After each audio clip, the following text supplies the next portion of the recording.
Set in a stunning 100-year-old bungalow, Hallemane, meaning old home, is more than just a restaurant. It's a celebration of Malenad's culinary heritage. Hemmed by the passionate and inspiring Pavithra Gowda and her partner, Mrs. Kalavati, every dish here tells a story. From delicious benne kadbu and pan-roasted tatte idlis served with rich mutton kormas to homely biryanis and a 2-day slow-cooked Huralikattu.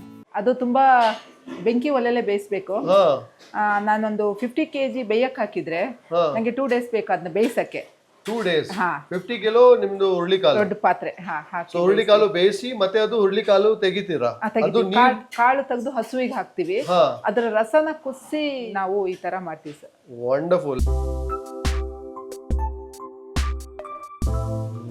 ರೊಟ್ಟಿ ಜೊತೆ ತುಂಬಾ ಚೆನ್ನಾಗಿರುತ್ತೆ. It's smoky. ರೊಟ್ಟಿ ಸ್ವಲ್ಪ ghee ಹಾಕೊಂಡ್ರೆ ಇನ್ನೂ ಚೆನ್ನಾಗಿರುತ್ತೆ sir. Wonderful. You know I will never say no to tuppa. ಸ್ವಲ್ಪ ಮಿಕ್ಸ್ ಮಾಡೋಣ ಚೆನ್ನಾಗಿ.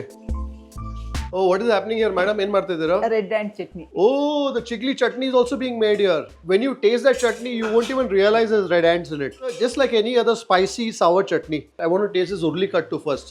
ಇದು ಯಾವಾಗ ಮಾಡಿದ್ರಿ ನೀವು ಮೇಡಮ್? ಅದು ಸರ್ 3 days ಆಯ್ತು. ನಾವು ಮಾಡಿ ಇಟ್ಟಿರ್ತೀವಿ, ಫ್ರೀಸರಿಗೆ ಹಾಕ್ತಿರ್ತೀವಿ. ನೀವು ಎಷ್ಟು ದಿವಸ ಬೇಕಾದರೂ ಬಿಟ್ಟು ಅದನ್ನ ಯೂಸ್ ಮಾಡ್ಕೊಳ್ಬೋದು. So good. ಸ್ವಲ್ಪ ಹುಳಿ, ಸ್ವಲ್ಪ ಖಾರ and that smoky flavor. Yeah. So good. ಇದು ಬಹಳ ನರಿಶಿಂಗ್ ಅಲ್ಲ? ಅದು ನಮ್ಮ ತುಂಬಾ ಹಿಂದಿನವರಿಂದ ಮಾಡ್ತಾ ಇರೋದು. ಅದು ನಮ್ದು ಆಕ್ಚುಲಿ ಮಲೆನಾಡಲ್ಲಿ ತುಂಬಾ ಹಿಂದೆಯಿಂದ ಮಾಡ್ತಾ ಇದ್ದಾರೆ ಅದನ್ನ. So nice.